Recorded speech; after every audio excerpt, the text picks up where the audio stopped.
One of the hardest things to do, especially if you're creating an artistic project, something like a comic book, is to get consistent characters. You can design something great, you can draw it once, maybe twice, but how do you make sure that you make that character look exactly the same or feel exactly the same across the whole project? We often attribute inconsistent characters to essentially inconsistent drawing. That you probably think that you just need to get better at drawing to make sure that everything that you draw is consistent. And look, that is true. It is true to a certain degree, but I also think there are easier paths that you can follow to get consistency, especially when you start looking at the ideas of iconography and symbolism. These are kind of abstract intellectual concepts. So what I want to do is show you how we would apply these to both character design and redrawing those characters to make sure that we can easily make them feel consistent. And I'm going to do that with a really simple example. I drew a comic book quite a while ago, called Seven Pirates, and I'm just going to share with you how I kind of designed and really sort of formalized the iconography between three characters from that book that were really in danger of just kind of blending into one and it being really hard to tell who was who. As usual, for a drawing codec video, this is going to be neither fast-paced nor heavily edited. This is just you and me. We're going to look at the nitty-gritty, the nerdy aspects of designing characters, and specifically when you need to redraw them for your project. And we're just going to dive deep on what these ideas of iconography and symbolism actually mean. So hopefully that sounds interesting. Hopefully you'll join me. Let's jump in and get started. Alright, welcome to the Drawing Codex. My name is Tim McBurney. I've been a professional working artist for over 20 years, and on this channel, we're all about drawing cool stuff from our imagination, embracing the challenge of drawing, and mastering the craft of line and color illustration. Now, if you'd like to learn more about line and color illustration, the same style that I create all my comics and illustrations in, you can check out my free quick start guide. It's aimed to get you up and running quickly in Photoshop, developing your own simple, reliable line and color process. It's free. The link will be in the description. Go check it out. Okay, before we dive in, let me just clarify some of these terms a little bit and I guess how this is going to help you. So the problem that I found early on is, as I said, I really thought that in order to make my characters consistent, I just needed to draw better. I just needed to improve my craft. And what I kind of found is that that takes a long time to really get good at being able to accurately create a character in kind of 3 dimensions. And also, if you're working in a more stylistic way, which I normally do, often it's hard to express form. And it's hard to kind of draw, the size of the nose, the shape of the nose, because sometimes when you're drawing a character's face really small, you don't even get to see a lot of that form. So I think even when you're dealing with detailed styles and situations where, look, you can draw a character's face and make them look consistent just through constructing exactly where all the features go and getting, the difference between, the eyes and the cheekbones and the shape of the nose and the, way the position of the lips relative to everything else, the shape of the jaw.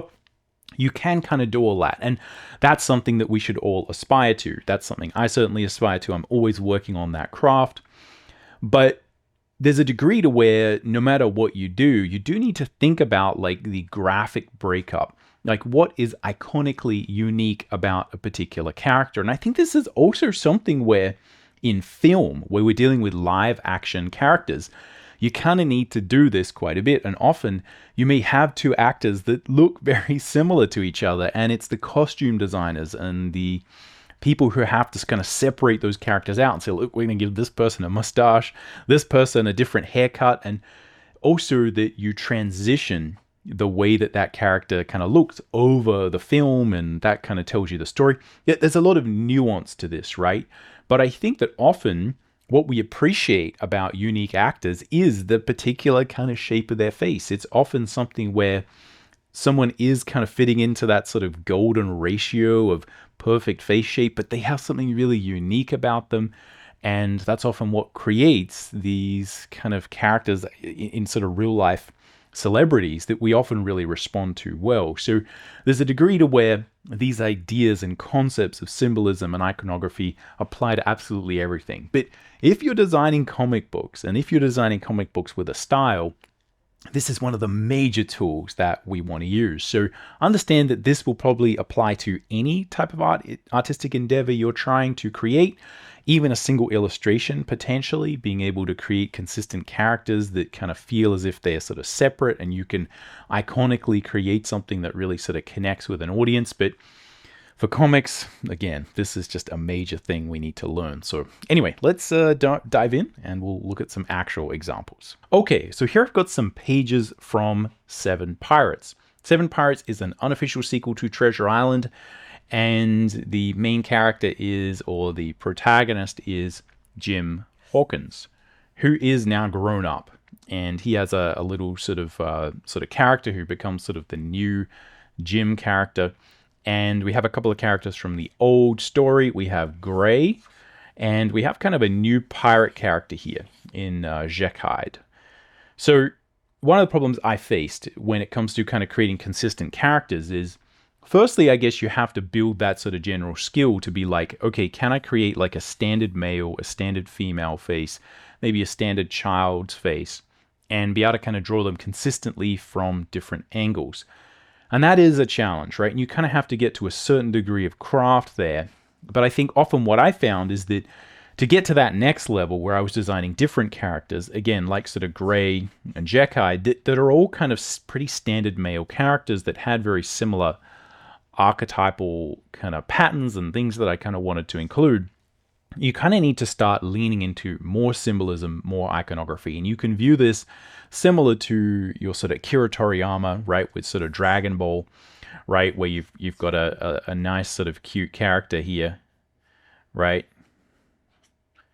And, right, it's a matter of having these kind of crazy big, right, sort of bits of hair, right? And we can think of iconography in this kind of simple way, which is that you want to think about like, what are these iconic shapes?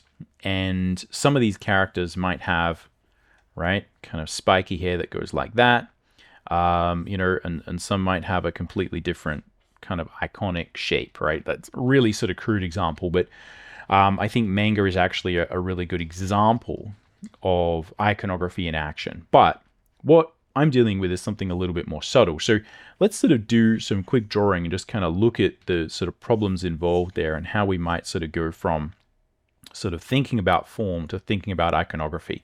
So if I kind of think about, okay, I've got a standard sort of Loomis style construction.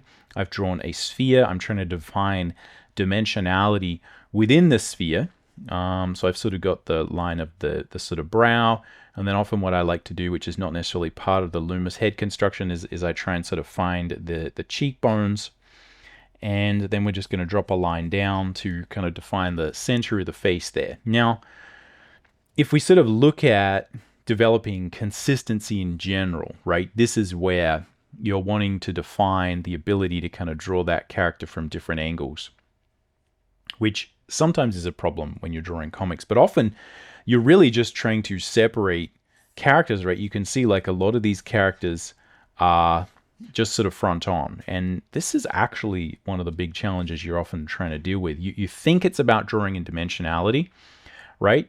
But actually it's about these kind of other concepts. So let's look at, even if I was able to kind of draw them dimensionally in a similar way, right? And my sort of standard deviation is to make the jaw kind of pretty long anyway, as a stylistic thing, and also to kind of move the nose up, right? These days I do this a lot more, make the nose even a little bit smaller. So I'm kind of combining some of the stylistic things that I do now with sort of what I drew many years ago with the sort of Seven Pirates book, right? So here I've got this kind of standard male character, right? And iconically, there's a bunch of things you can kind of do that will sort of get you structurally, right, at a good place, right? So for instance, Jim has a much, and this is kind of talking more about sort of structure and form, but this really relates to the way that we kind of perceive the character. So for instance, Jim has a much kind of smaller neck, right? His neck is, right, not that kind of thick. And I can sort of locate his mouth, right? And he's got a mouth here, and I can kind of draw his nose, right? And we can kind of plan where his eyes will kind of go. Right, boom, boom. And Jim has this kind of fairly, it's kind of long, but it's pretty much just sort of a straight nose, right? So we can kind of think about this as just being fairly standard sort of straight nose.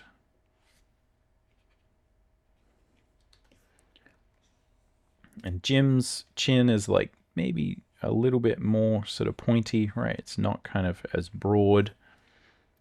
And the form aspect of this will get you most of the way there, right? The other things we can kind of look at is like, where is his hair?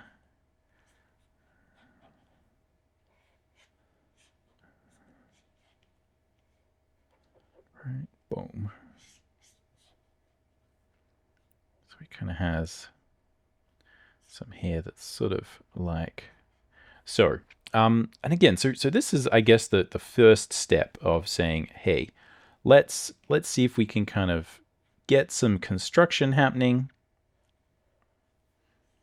right? And Jim also has some sort of sideburns. And what I would say is, what I kind of found when I was doing this is that it really was the things that are very iconic and symbolic about the character. And we can think of sort of symbolism as being things that symbolize other things. So for instance, we can think of the symbolism of someone being kind of like generally angry, right? So we would have sort of a symbolism of a particular character expression or emotion. And also, the idea of sideburns would be something that is kind of representative of a particular age, right? It is kind of hard to grow sort of big sideburns, or sort of a mustache or something like that if you are sort of younger. And there's these kind of symbols that sort of talk to age. They talk to all sorts of various things. Okay, the iconography is really where we sort of think about zooming out and going, see if I can get a larger. Boom. Let's do this. Yeah, that'll do. So the iconography is really thinking about if you kind of reduced a character down, right, to just their sort of base components, almost as literally an icon, and you kind of zoomed out, like what would you see?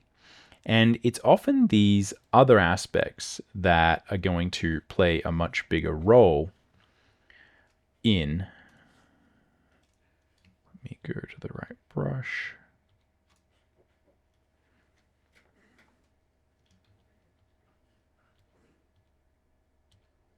There we go.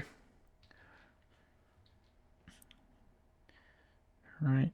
So we've got the rest of his sort of iconography. And it is also the clothing that will kind of help define who the characters are and what they're doing. And this is something I kind of talked about in the sort of preface here, is that often you might be dealing with on a film actors that kind of look similar. Like this often happens, like casting directors will kind of have a particular look that they like, and all the characters will kind of look pretty similar. So often you do need to kind of say, actually, these characters are sort of similar, but it's the clothing that they wear that iconically or symbolically sort of separates them out due to functionality or other things like this. And I think, again, this is where often you can kind of think, oh, but, that means like, I'm not quite as good of a drawer, right? Because I'm not able to make, two Hollywood male actors or females kind of look different to each other. And the reality is, like, the subtlety there is actually very challenging to do on a drawing basis. So what I kind of found is that it was these things like the sideburns, it was the shape of the hair, it was the iconic elements of the character's kind of face, and that would go for iconic representations of sort of age, iconic representations of your sort of standard face, right? Is he sort of angry all the time? What's his sort of general mouth, right? You know, some people will kind of have this kind of permanent smile, right? And that's kind of just part of their character. And if you don't put those little marks in there, it won't look like the character. Okay, so that's the basic idea, I guess, of sort of how we would think about, okay, here's form. What are the sort of form-based aspects of your character, of your kind of drawing that are really going to, you know, separate out one character from another?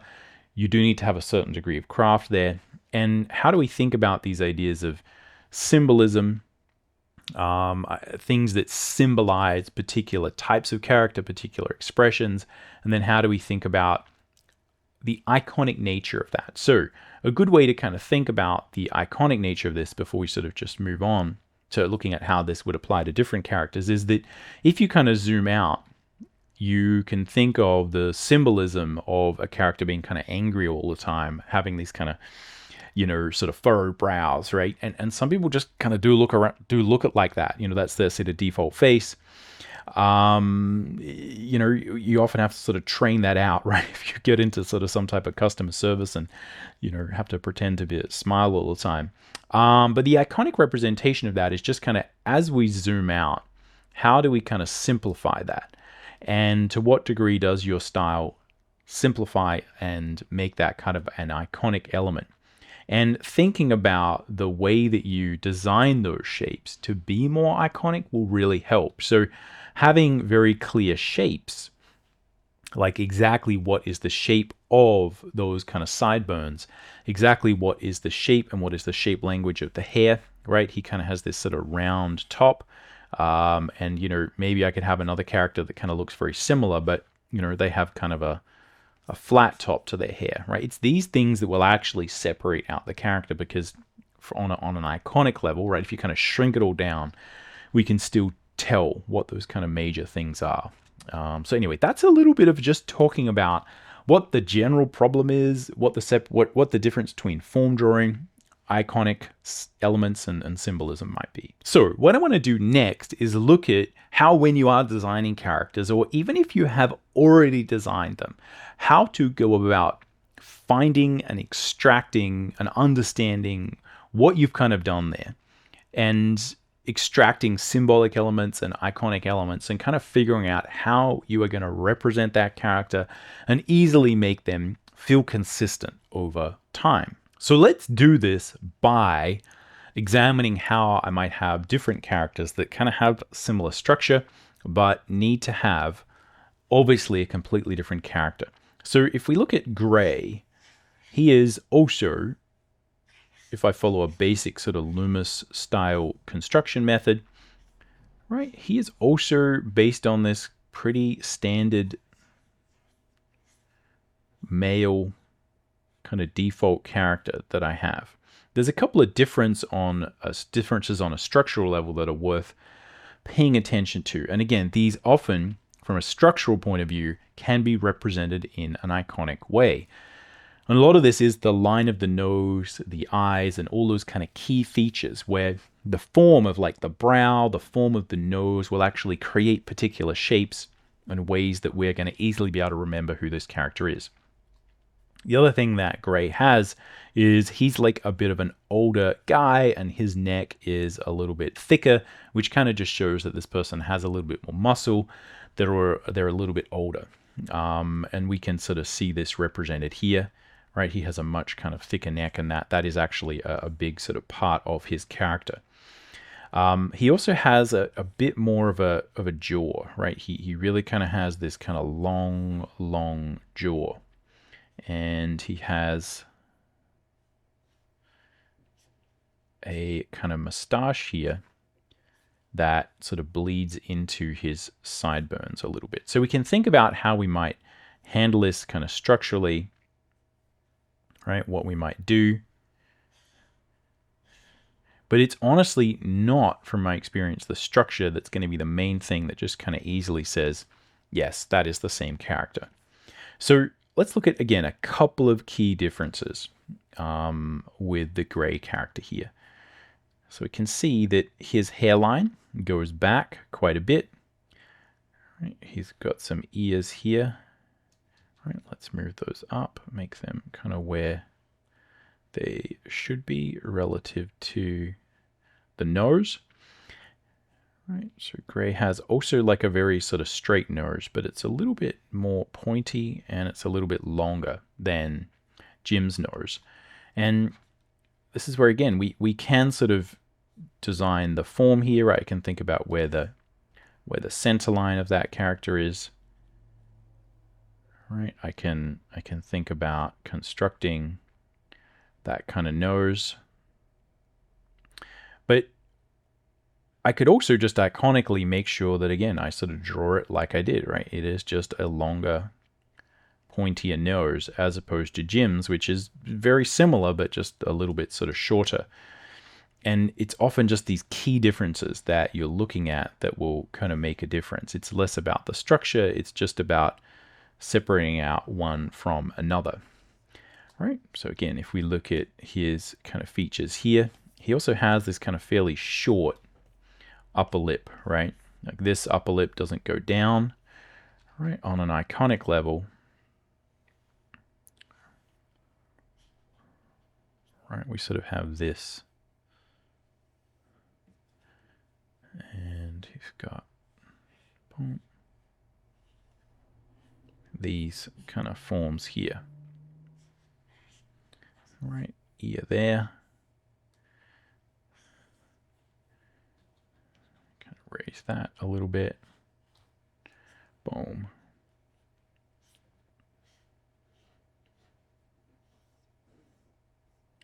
And this kind of comes out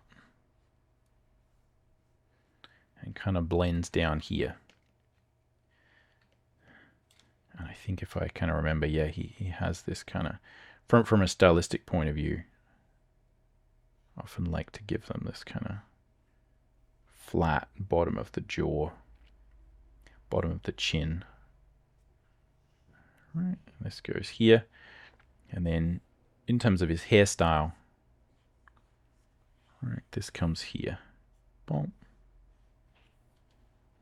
So if we sort of look at what is kind of underneath the character, it's kind of very similar, right? I'm just making sure there's slight differences in key areas that are really going to make a difference. And it's also important to look at here how we're blending form with iconography, right? So we'll look at how this kind of compares to the Jeckhide character in a minute. But one of the things that Gray has is these kind of cheekbones where we've got his eyes are kind of located here and his cheekbones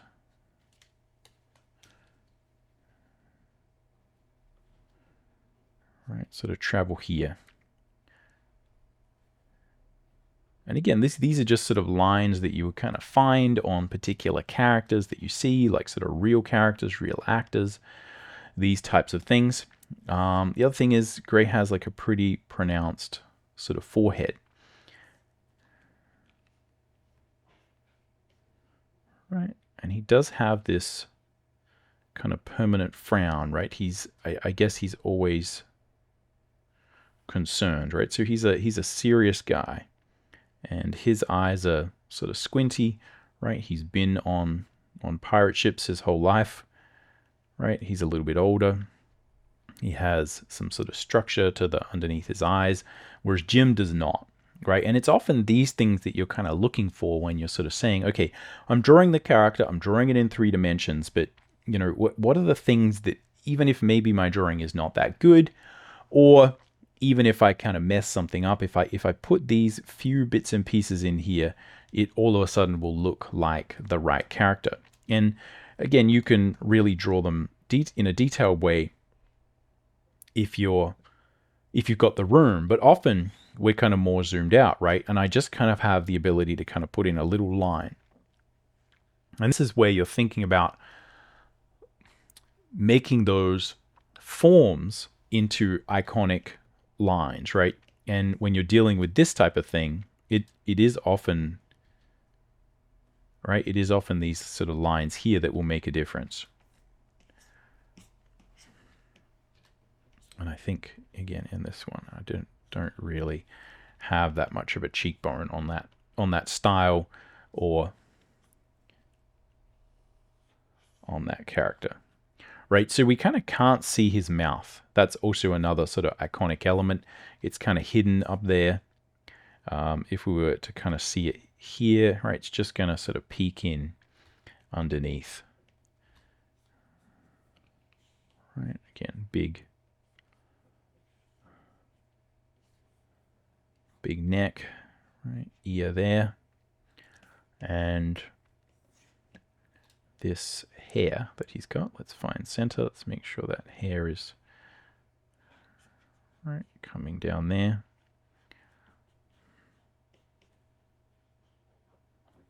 And at the back, yeah, it's coming down even more.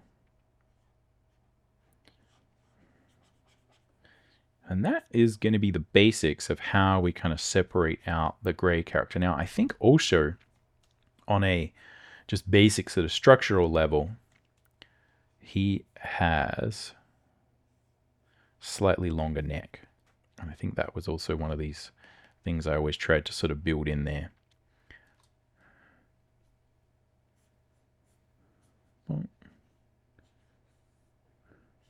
So you can see it's a very similar type of character. And you can obviously draw this as well as you want.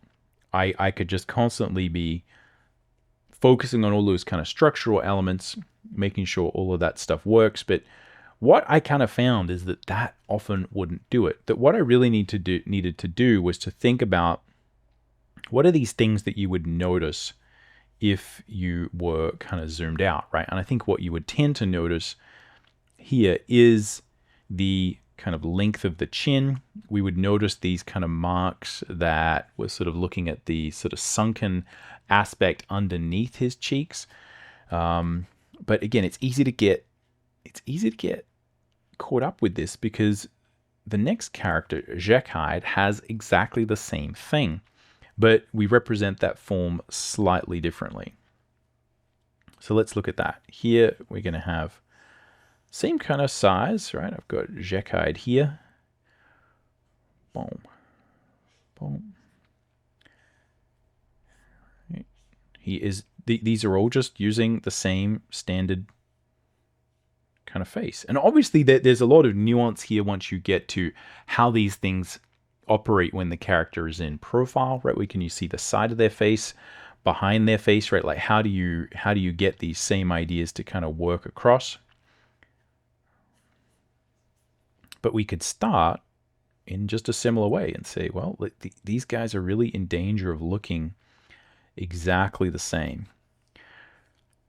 But by just modifying a few things, and again, where you don't have the ability, because they're all the same, we kind of add props, we add drastically larger sort of facial features, and this is often the thing that makes the difference. So again, let's sort of look at the iconography we get with the Jeckhide character. And a lot of it comes down to his hair, right? It's not necessarily the structure of his face, but there's a couple of different sort of things here that are worth sort of looking at. Firstly, he kind of has much more of these kind of handlebar mustache, big sort of pirate, sort of, I guess, modeled on the Blackbeard thing, right? Where he kind of had these big mustaches and he sort of put explosives or something like sort of sparklers or whatever it was. I forget exactly what he sort of did. He has these kind of really small, kind of beady little eyes. And there's a lot of more, I guess, haggardness to his eyes, right? His eyes seem a lot less kind of clean. And he has a slightly different sort of structure to his cheekbones that we kind of can iconically represent. But often what we're actually looking for is that what really made the difference is probably that this character would be harder to read and differentiate if they didn't have the pirate hat on, if they didn't have all of that stuff on, right? It's a major part of how that character functioned. But you kind of have this interesting, right, sort of shape here that's really important to pay attention to on an iconic level, right? It really is sort of this shape here that will sort of define that character. Specifically having the hair and the mustache sort of create a particular shape. So again, let's have a look at how that actually played out with the structural drawing, right? And he has, I think, like a wider, right, a wider jaw here, and sort of a much wider chin. And he also has, instead of a sort of straight nose, he has more of a hooked nose. And sometimes I would play with it, right, where it really kind of felt like this character had a nose that was maybe a bit broken, right? There was like something a little bit broken about it, a little bit not quite as sort of straight in many ways. The other thing that is worth looking at from a character perspective, and these are the kind of things that I think you really only notice when you have drawn the character quite a bit and you really sort of get used to it. But one of the things that I really found it sold his character was that he kind of had these flared nostrils, right? He's often kind of angry. And so it's often just understanding, okay, you kind of got to always put that in there, even when it's drawn really small. Otherwise, it kind of won't make any sense. So you can see like Jeckhide as well has the same kind of thin mustache, which is different to a lot of the other characters, right? And I'll probably do a follow-up video for this where I sort of draw all the characters from Seven Pirates, so stay tuned for that. If you haven't sort of subscribed, I'll sort of bring that one out soon, and we can kind of dive into many of the differences, because again, often you kind of don't want to be here, right, where you've got like all the characters kind of looking very similar. If you can kind of get out ahead of this with some massive primary form, right, i.e. make, some of the characters really kind of long, right, some really wide, do all that kind of basic character design stuff. It obviously solves a lot of these problems, but yeah, we don't often have the ability to do that. So with Jeckhide, one of the things we kind of get is he kind of has this pirate headband thingy on that really sort of stops us from seeing a lot of his hair up above. But his, right, whereas Gray's kind of mustache kind of comes here and sort of blends in, right, with his kind of sideburns. Jeckhide's is like a proper sort of piratey mustache, right? It sort of goes out here, right, and goes wide. And I think in a lot of it, right, I actually had it sort of going out pretty far, right? It really, right, kind of iconically went out there. Boom. Yeah, that feels a bit better. Right, so he kind of has that. He kind of has the pirate thing. And then you can see on a lot of this, on a lot of these other shots, right, he kind of has going before his ears, right, because his ears are, let's put them up a little bit. I put them down a bit low here. Right, he kind of has, and this actually also in many cases kind of hides his jawline a bit, right? So you never kind of really see his jaw, because his jaw is taken up with beard hair. And also you can see, right, what I did is I always kind of put here just like kind of one or two. Gray sort of has the same thing, but yeah, just these little iconic patterns that you kind of find that really work. And this is something that can take you a long time, and it is something that you can refine. And if you are drawing a graphic novel where you're kind of really just working on one project over years and years and years, you can certainly refine this. And once you kind of find it, you're like, oh, that's right, I got to go put in a couple of those marks. And if you ever need to redraw a character, because this often happens, if you start early, often you don't have these characters fully dialed in yet on model. You get better at drawing them, and then you can sort of sometimes go back to earlier pages and kind of fix it. Yeah, sometimes it can take a while, right? So it's not like you definitely need to have all of this stuff kind of sorted before you create your first pages, or before you kind of begin. right? So again, he kind of has these kind of really crazy kind of eyes.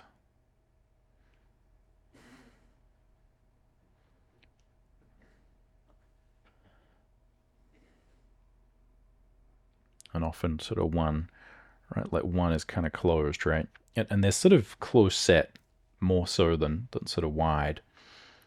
Right? So he's often sort of got this, and his, right, his cheekbone sort of line comes down, right? It's one of these ones where you sort of get, right, the muzzle of the mouth creates form here, and then it sort of dips down, and then, right, so you kind of have this shadowing underneath the skull area, which isn't, again, sometimes we have sort of different tensions that are just genetically part of how your kind of face is constructed. It just creates slightly different sort of looks. All right, Jeckhide also has a fairly sort of big, chunky neck, right? He's a fearsome character. All right, boom. But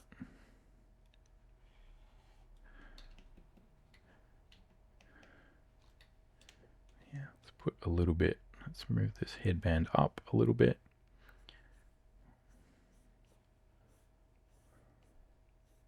And he's got these kind of long bits of hair that kind of come down here again as another sort of iconic element.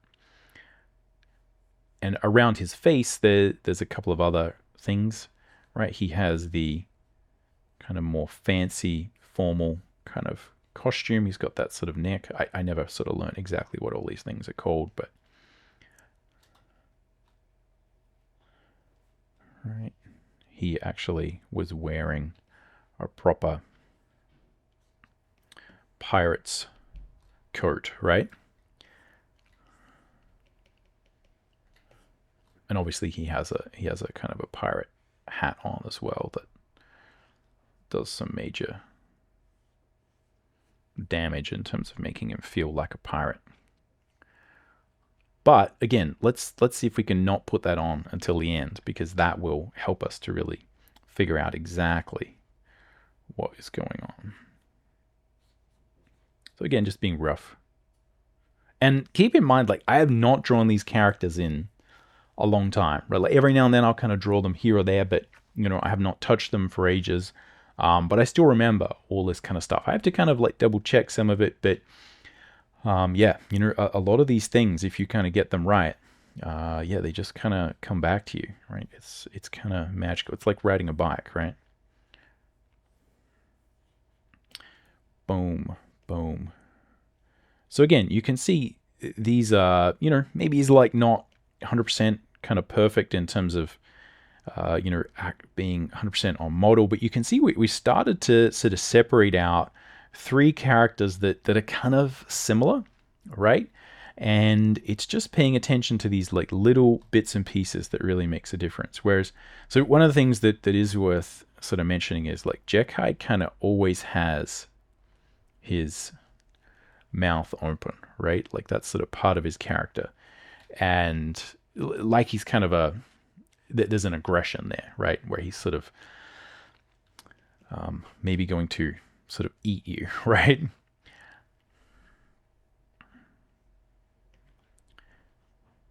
And again, there's like more compression, right? So Gray has these kind of really neat little sort of furrows in his brow, samurai-esque, right? Focused. Whereas Jeckhide kind of has this sort of twisted mess of frustration. So we got this line, essentially, if we sort of think about it as a really sort of rough idea, versus this line for Gray. And it is often this difference, right, of where you sort of put these lines that will make all the difference. Cool. And yeah, like that's you know, that's it, right? That's the thing. The other thing I really like about Jeckhide is, you can kind of see his teeth, right? He kind of has like visible sort of gaps in his teeth, right? You can kind of really see that there are teeth there. Whereas if I'm sort of drawing Jim, it's like, oh, he's kind of, feels like he has a more of like a smile. Whereas Jeckhide, I always like put the lines in the teeth, right? Again, is that realistic? No, not necessarily, but it's iconic, right? And it really kind of tells a slightly different story in terms of feeling the character. All right, so if I were to do other things, right? Obviously, he's got sort of more hair, right, going down the back, right? And he, like one of the other iconic things about the character that, again, is probably not something you're going to see on the face, is, I think he did have some cool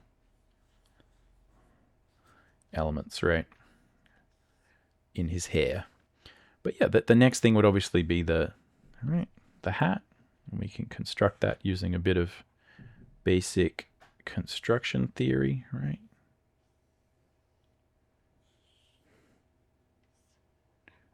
Just basically a big old triangle. And yeah, just going to rough it in. But yeah, that's probably how we would sort of draw that character. Again, just sketching around, right? It's not meant to be necessarily like a sort of structural drawing demo or anything like that. But yeah, so hopefully that kind of makes sense, right? How you, when you're designing characters, like thinking about the subtle differences and the things that really signify the character, the personality, and how you kind of codify them. You define them as iconic elements. You think about what's symbolic, because if you kind of create form and iconography based on symbolism, right? Again, just from this concept of like, Gray being also quite focused, having sort of squinty eyes, like you never really see Gray's eyes that much. They're always kind of squinty. He is like a sea captain. He was kind of a pirate in the first Treasure Island, but he's more of like this sort of noble, upstanding sort of character, right? He's like a classic sort of stoic, heroic character. So you're dealing with like similar archetypes, right? From a visual standpoint, but very different archetypes from a personality standpoint. So Jeckhide, again, has these kind of crazy eyes, right? Like one open, one sort of closed, always like a bit sort of unhinged. He always has this kind of semi-smile, right? Where you can kind of see his teeth. All these like little bits and pieces that are symbolic. So Gray, again, to go back, Gray has the tightly knit little sort of furrowed brow. Jeckhide has this kind of more chaotic kind of mess, right? Again, it's symbolic of the type of character, right? One is organized, one is kind of a little bit more chaotic, a little bit more crazy. Okay, so hopefully that gives you a good idea for how this might actually work. And I tried to actually make this also a bit of a drawing demo, right? I'm showing you how I would actually apply these things. It's important to understand that some styles, like the style that I have, which is a little bit more cartoony, you're going to need to lean a lot more on iconography, on figuring out exactly where all those little marks are, exactly what's happening, and that's what's going to allow you to get consistency. You can obviously combine really good structural drawing with these concepts as well. It's totally up to you defining and really getting clear on your style. But hopefully these tools have allowed you to kind of understand some of the underpinnings of how we, I guess, perceive and understand characters.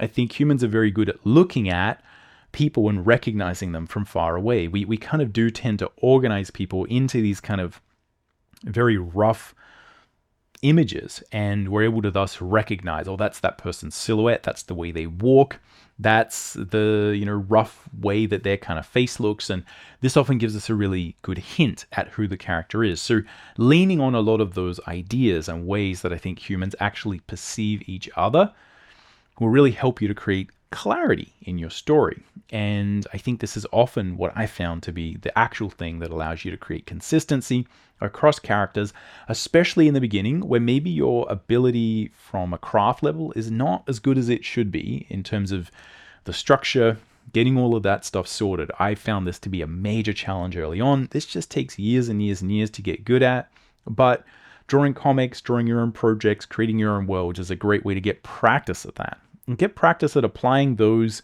craft elements of structural drawing and anatomy and facial construction to something that actually matters. So you can start to see, when you get better at drawing faces, when you get better at the proportional stuff, that this is actually helping your art to communicate to people. It's not just some abstract thing where you're drawing Loomis heads again and again. You're actually applying them to drawing different characters. So this is something you build, but if you have a good underpinning of design, symbolism, and iconography, it allows you to communicate and create memorable, believable, consistent characters and execute on that, even when and while you're building your drawing skill. So anyway, let me know if this one sort of helped out, whether these ideas are things you're going to try with your characters, whether you've struggled with these things before. I'd be really keen to hear your journey when it comes to character design, designing your own worlds, your own comics, etc. That's what I'm all about. I think this stuff is totally fascinating. It took me a long time to figure this out. And yeah, I was often surprised at the things that would actually work. I'd be sitting there drawing a page and I'd be like, I can't get the character to look right. You know, I'm pulling out my hair and then I put in one silly little line and I'd be like, oh, well, there you go, right? Now it's that character. So again, it's these little things that often aren't part of traditional drawing theory that I think is so important. So anyway, let me know what you think of this one. Other than that, I'll catch you around. Happy drawing.